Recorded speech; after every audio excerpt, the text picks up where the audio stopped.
The O'Reilly Factor is on tonight. It's an insult to human reason and to the legitimacy of this institution to suggest that anyone other than the regime carried out this attack. President Obama challenging the UN to acknowledge the human rights violations of Syria. If we cannot agree even on this, then it will show that the United Nations is incapable of enforcing the most basic of international laws. The president trying to talk tough today. Did he succeed? Charles Krauthammer and I will analyze.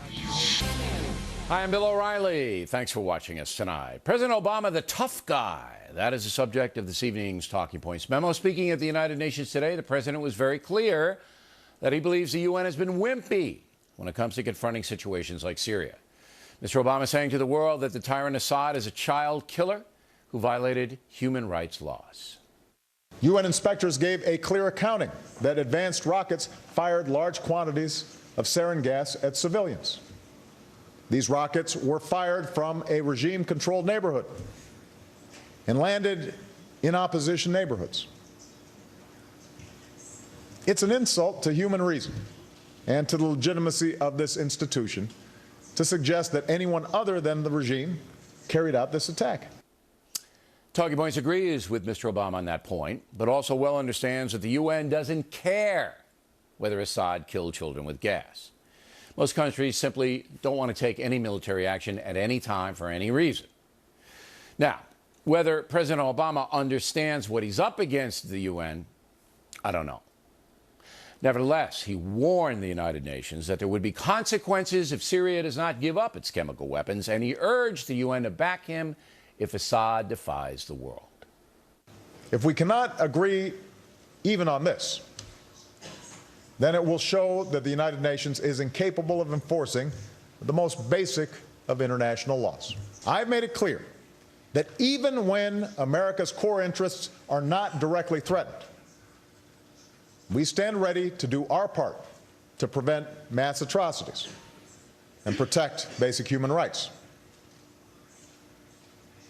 But we cannot and should not bear that burden alone. And that's true. The USA should not have to be the world's policeman. Then Mr. Obama went on to warn the UN that Americans are getting fed up with having to do all the heavy lifting. Over the past 12 years, we have spent trillions of dollars, and thousands of our brave military men and women have been killed or injured trying to bring some sense of justice to the world. Now, I know you left-wing kooks don't believe that, but you know what? I don't care. If you people want to think your country is villainous, you go right ahead. But history backs me up.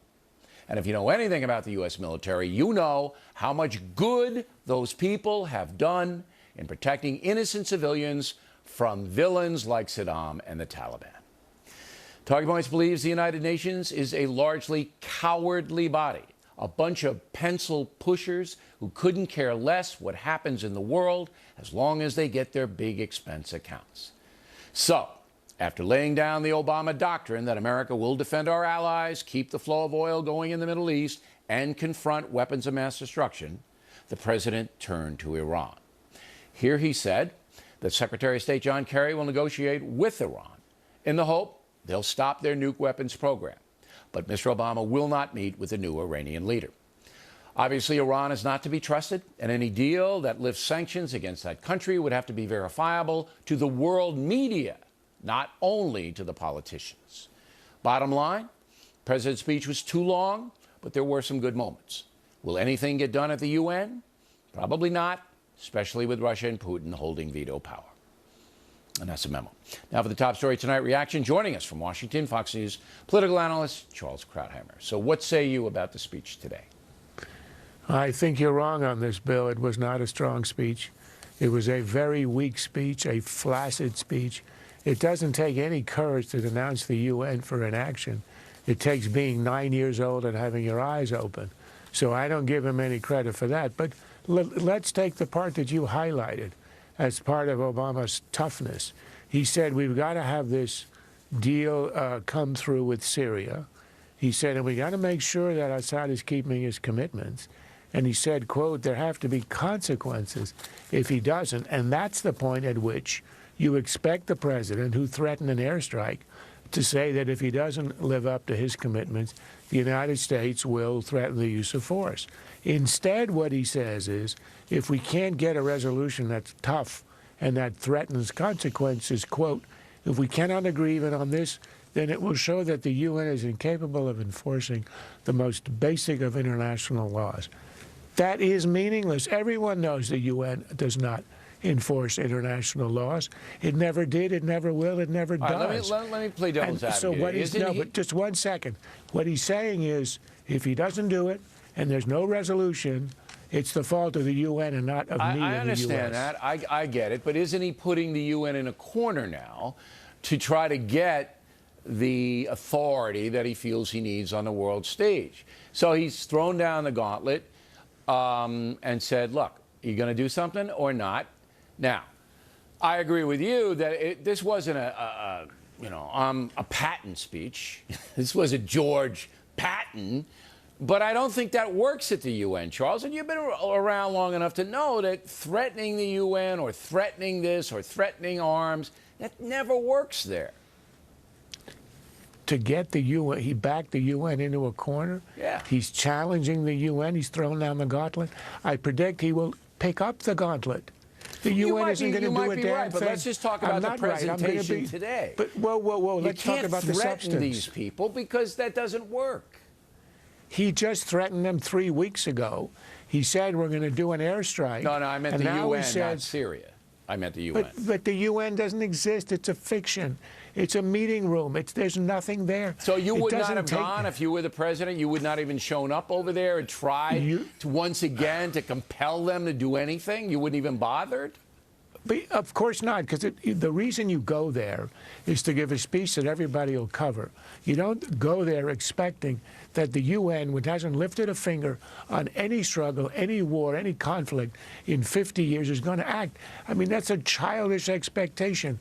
I can predict to you with 100% accuracy that no resolution will pass the Security Council threatening the use of force on because of Syria. Russia and China. That's right. So they won't. Right. So what is it to say, if this doesn't happen, it will show the UN once again has failed? Of course it fails. The only question is, will the U.S., which is the entity that holds up international stability, will it fail? Everybody knows the UN will fail. All right. I didn't think it was a bad speech. I didn't think it was, as I said, Patton going in there, but I don't think that works. Now, it wasn't JFK either. It wasn't even... it wasn't Eisenhower. Forget about Patton. It wasn't MacArthur. It was no one.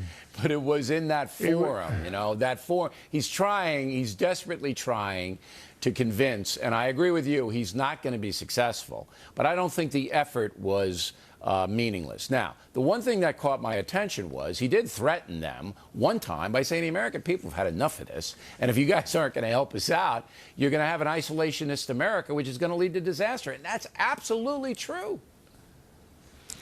It is true, and the fact is, if you go to the UN, you don't want people to imagine that America is going to withdraw. What he's saying is, unless you join my coalition, we're going to go home. What he has to say is, I'm willing to leave the United States in places where it has to go when it's essential. He's the one who said that the use of chemical weapons is a moral atrocity and has to be responded to. I didn't say it. He said it. And then he says, oh, but if the world won't come with me, I'm going home. That's a contradiction, and that's weakness. All right. Now, we're going to hold Charles over. He's charging us a lot, by the way, for overtime here, to talk about Senator Ted Cruz, who's become the most controversial politician in the country. And then later on, a factor talking about controversy. My new book, Killing Jesus, has hit the marketplace. And some people say I am going to hell for writing it. Factor will be right back.